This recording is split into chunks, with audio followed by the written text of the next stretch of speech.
À supposer qu'une personne vient chez toi à la maison en disant, écoute, cher ami, je suis en difficulté. Je n'ai nulle part où aller. Je souhaiterais que tu m'héberges pendant un temps si c'est possible. Je ferai tout ce qu'il y a à faire. Je t'en prie, donne-moi cette opportunité. Et vous, dans votre générosité, vous dites, OK, il n'y a pas de souci. Cher ami, cher frère, venez. Enfin, c'est pas nécessairement un frère. C'est une personne lointaine. Venez, venez. Je suis généreux et gentil. Mettez-vous. Mettez-vous à l'aise. La personne habite chez vous pendant un temps. Et peu après, il commence à se plaindre. Il se plaint de vos retours tardives, disant vous faites beaucoup trop de bruit à votre arrivée, c'est inacceptable. Vous faites du bruit dans la cuisine, vous rentrez, enfin après tout le bazar, vous vous réveillez un peu trop tôt le matin, à 4 heures du matin, vous priez. Vous priez en criant, tout ça. Dieu n'a pas besoin de vos cris pour écouter vos prières. Vous pouvez le faire tout doux et tout le bazar. Comment faites-vous?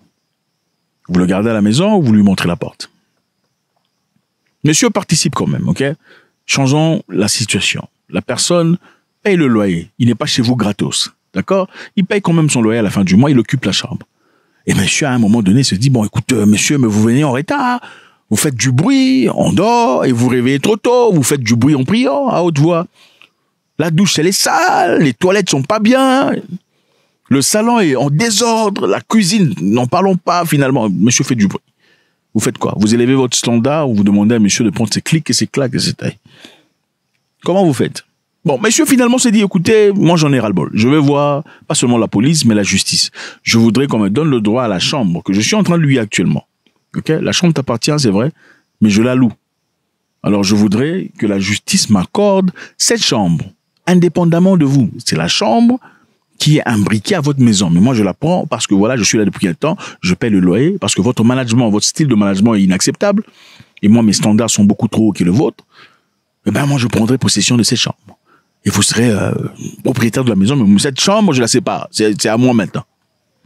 Comment vous faites? C'est la guerre, n'est-ce pas? Eh ben, écoutez, un monsieur au nom de Phil Craig, en Afrique du Sud, un monsieur d'origine britannique, venu en Afrique du Sud depuis plusieurs années, installé, devenu citoyen sud-africain, détenteur d'un passeport.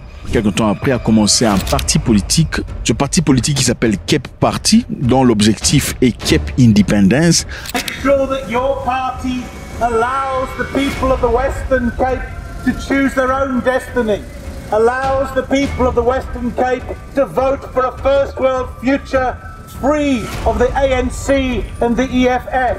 A pour objectif, comme vous l'avez bien compris, de donner l'indépendance à une province sud-africaine, la Western Province, Western Cape, de sorte à ce qu'elle soit gérée exclusivement par des Blancs. Pourquoi par des Blancs? Si vous partez en Afrique du Sud, pour ceux qui ont déjà été, si vous voulez voir des multitudes de Blancs, vous allez à Cape Town. Si vous voulez voir des Noirs en abondance, c'est à Johannesburg qu'il faut être.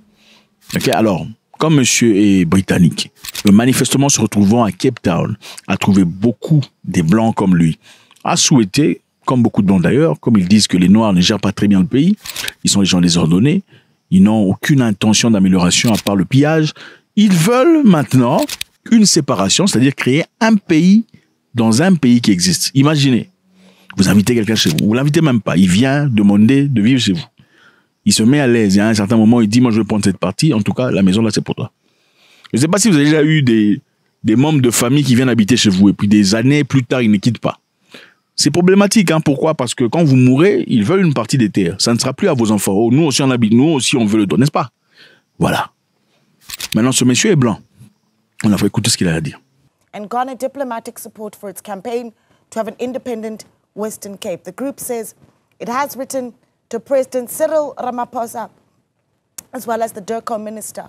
Well, let's speak now to Phil Craig, who is with the Cape Independence Advocacy Group. Phil, a good evening to you. Thank you so much for joining us. You've written to the President, Ronald Lamola, as well as the Western Cape Premier, to say what exactly? Just to, in the first instance, just to inform them that we're intending to go to the United States and that we're going to lobby there for Cape independence. We've taken legal advice. We've always been an organisation that stayed within the bounds of the Constitution and is pushing for Cape independence democratically, peacefully, and legally. So we're about to go to the US, and we just the advice we received, and I thought it was sensible advice, is look, let's not do anything underhand. We'll put our cards on the table. We'll be very transparent in what we're doing, and we've written to those. Non, nous partons seulement aux États-Unis. C'était simplement, on a envoyé une lettre à la présidence et aux gens concernés pour les informer que nous partons aux États-Unis pour aller accuser, demander à Donald Trump de nous soutenir dans notre projet de séparation. Mais il le fait dans un anglais très propre, sans insulter quelque chose. Non, on a discuté avec notre équipe légale et l'équipe légale a suggéré pour faire les choses correctement, il faudrait, avant de partir aux États-Unis, envoyer une lettre aux personnes concernées disant nous partons aux États-Unis pour demander l'aide de Donald Trump pour que nous ayons la possibilité de nous séparer et de vivre notre vie ici en Afrique du Sud, une terre qui ne nous appartient pas, où vous nous avez accueillis et faire... Suivant. The president, the premier, and the minister of DERCO, and we've said, look, we believe we have the right to do this. We intend to do this, but in the spirit of fair play, we're going to give you full notice. Dans l'esprit du fair play, on vous donnera une notification pour vous faire savoir qu'on va couper votre maison.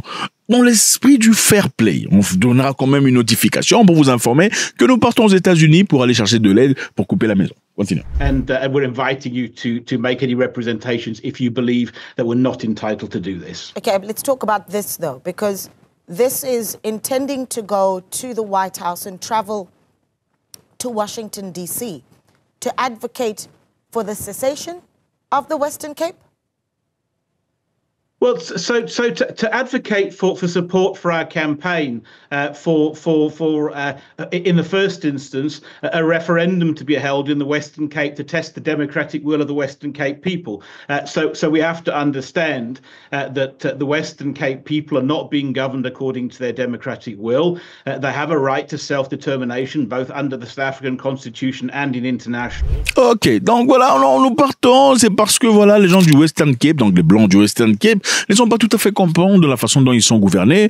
Bien évidemment, ils ont le droit de ne pas être contents et sur base de la Constitution sud-africaine qui nous donne notre droit à nous, à l'indépendance et à l'autodétermination, nous partons aux États-Unis pour aller faire... Ce qui est intéressant ici à noter, c'est que Phil Craig est britannique. C'est un British parti en Afrique du Sud pour aller vivre. Pour ceux qui n'ont jamais été en Afrique du Sud, il faut aller visiter. C'est un pays spectaculaire. Ok, un Sud-Africain n'a rien à envier de la Grande-Bretagne. Absolument pas. Rien du tout. Pas en route, pas en building, pas en maison, pas en rien. Rien. Zéro. Nada. Ok. Évidemment, monsieur a quitté la Grande-Bretagne. D'ailleurs, là-bas, il fait très froid. Comment vous appelez? L'atmosphère peut changer. Vous avez 4 climats par jour en Grande-Bretagne. Les matins, c'est l'été. À midi, c'est le printemps. L'après-midi, c'est l'hiver. Enfin, bref. Monsieur Phil a eu cette facilité, cet avantage de quitter la Grande-Bretagne pour aller vivre en Afrique du Sud où la température, le climat est beaucoup plus apaisé. Les Blancs adorent ça. Il y a des Allemands qui quittent l'Allemagne pour aller y vivre, acheter des grandes maisons. Ils ont même poussé le prix à un niveau incroyable pour ceux qui vivent en Afrique du Sud et spécifiquement à Cape Town, Western Cape. Donc, comment faudrait-il réagir à ce propos? C'est intéressant de voir. Pourquoi il le fait maintenant? Ok? Il le fait maintenant pourquoi? Parce que, les États-Unis d'Amérique et l'Afrique du Sud sont dans une position pas intéressante. La question que vous vous posez, c'est celle-ci. Pourquoi le gouvernement sud-africain ne le rejette pas, ne le renvoie pas chez lui, ou carrément finit ses documents et l'envoie chez lui à la maison? Eh ben, c'est intéressant. Ils pourraient bien le faire, mais pourquoi ils le font pas? Parce que, en renvoyant ce monsieur chez lui à la maison, puisque la correspondance et l'entente n'est pas encore là entre les États-Unis d'Amérique et l'Afrique du Sud, ceci confirmera le fait selon lequel l'Afrique du Sud est un pays xénophobe et raciste, surtout raciste dans ce cas. Parce que Trump, il s'en fout de la xénophobie, c'est le racisme contre les Blancs, spécifiquement. Si on prend le monsieur, on le met dans un bateau pour le renvoyer chez lui, pas dans l'avion, Trump dira que c'est le racisme. Vous voyez de quoi nous parlions. Vous voyez la raison pour laquelle on a coupé l'aide qu'on vous donnait. Parce que je vous rappelle, il y a quelques jours, l'Amérique a coupé l'aide qu'il donnait en Afrique du Sud. L'aide de santé, l'aide d'infrastructure, l'aide d'énergie, à hauteur de milliards de dollars que l'Afrique du Sud recevait, a été coupée. Maintenant, on cherche des raisons pour justifier ce fait. Si ce monsieur fait du bruit maintenant, c'est parce qu'il a compris qu'il n'y a pas de moment aussi opportun pour maintenant aller aux États-Unis, évidemment, où on va lui rouler un tapis rouge pour exprimer son désarroi, son mépris et pas seulement le racisme dont il est soumis. Vous comprenez? Je vous rappelle ici, il y a un groupe qu'on appelle AfriForum. AfriForum est un groupe des Blancs sud-africains, principalement afrikaners, qui aussi, pour certaines personnes, pensent qu'ils sont en nostalgie de l'apartheid, c'est-à-dire les bénéfices qu'ils recevaient pendant l'apartheid, le favoritisme. Ils n'ont pas ça aujourd'hui. Alors, ils sont partis accuser aux États-Unis, disant qu'ils sont victimes de géno. Victimes de géno. Vous connaissez c'est quoi géno? Géno, c'est-à-dire quand c'est calculé, on est en train de cibler un groupe spécifique de personnes selon leur religion, selon leur appartenance raciale ou autre chose. Et on est en train de les finir. Mais vous pensez vraiment que dans cette terre ici, il pourrait y avoir un endroit où on est en train de génocider les Blancs et les Blancs ne réagissent pas? Vous serez choqués. Au Zimbabwe seulement ici, ils ont à peine retiré les terres des Blancs. Ils ont été sanctionnés pendant des vingtaines d'années. Seulement pour avoir retiré les terres. Maintenant, à combien plus forte raison, un lieu là où les gens sont génaux. Est-ce que les États-Unis n'est pas informés par rapport à ces mensonges? Ils sont très bien informés. Mais l'objectif des États-Unis, c'est de tuer deux oiseaux à la fois. Principalement parce que l'Afrique du Sud a emmené le pays que vous ne citez pas en justice. Et secondo, une opportunité pour imposer leurs lois, manifestement, recréer un peu le réplica de ce qui se passait avant l'apartheid. Un Britannique parti en Afrique du Sud, où apparemment il a acquis la nationalité, puisque tout le monde en parle, commence un parti politique avec ses partisans blancs dans l'objectif de séparer, de diviser le pays d'autrui. Vous pensez que si c'était un Zambien, il serait toujours là? Ou un Ivoirien qui part chez les gens en Afrique du Sud pour faire ça, même s'il est naturalisé? Alors, écoutez. Maintenant, la présidence est sortie, en tout cas il a fallu le faire, ils ont fait un discours expliquant que monsieur n'était pas du tout sud-africain, en tout cas pas encore naturalisé, écoutez. Hello, Phil Craig is not a citizen of South Africa. He's still a permanent resident and he is yet to be naturalized.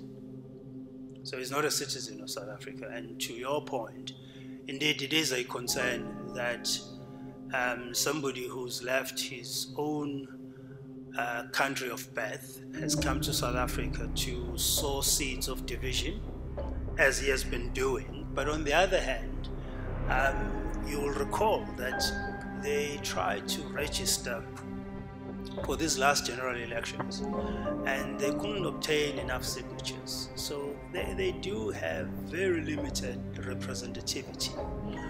What is of concern to us is the sort of perpetuation of distortions about our country.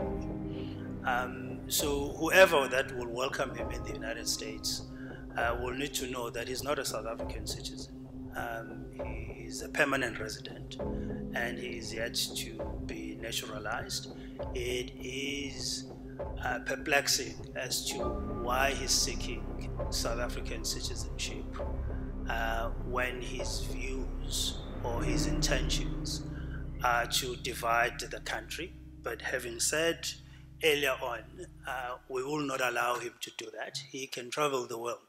Alors, vous voyez un peu ce que ça donne. Donc, le monsieur dit, il n'est pas encore nationalisé, pas encore naturalisé. Il est encore résident permanent. Donc, quand une personne est à peine résident permanent, il a déjà des idées comme ça. Quand il deviendra vraiment naturalisé, il sera comment? Vous savez, il y a des gens, Dieu vous a créé des noirs. Parce que si vous étiez blanc, vous serez des racistes comme pas possible. Ah, croyez-moi. Ah oui. Donc, si ce monsieur était déjà naturalisé sud-africain, il serait comment? Bon, nous savons, qu'on ne met pas la pression sur lui, c'est à cause de sa couleur de peau, parce qu'il y aura une réaction frénétique si on le faisait. On sait si on le renvoie, ça sera un pion de plus, une carte de plus pour imposer des lois et des restrictions sur l'Afrique du Sud. Et nous savons aussi que monsieur se permet de faire ça, c'est aussi parce qu'il connaît la supériorité qu'on lui donne à travers le monde entier. Tolériez-vous une personne qui vient dans votre maison et crée le dawa, crée des problèmes, des galères, des trières, de l'incertitude, la séparation? Vous savez, quelquefois les gens un mal intérieur. Il suffit d'avoir une influence externe, une influence extérieure d'une autre personne qui sait comment pousser et toucher les boutons nécessaires pour exploser ce sentiment déjà négatif qu'on a à l'intérieur. Faites-moi savoir ce que vous en pensez, c'est toujours avec beaucoup de plaisir. God bless.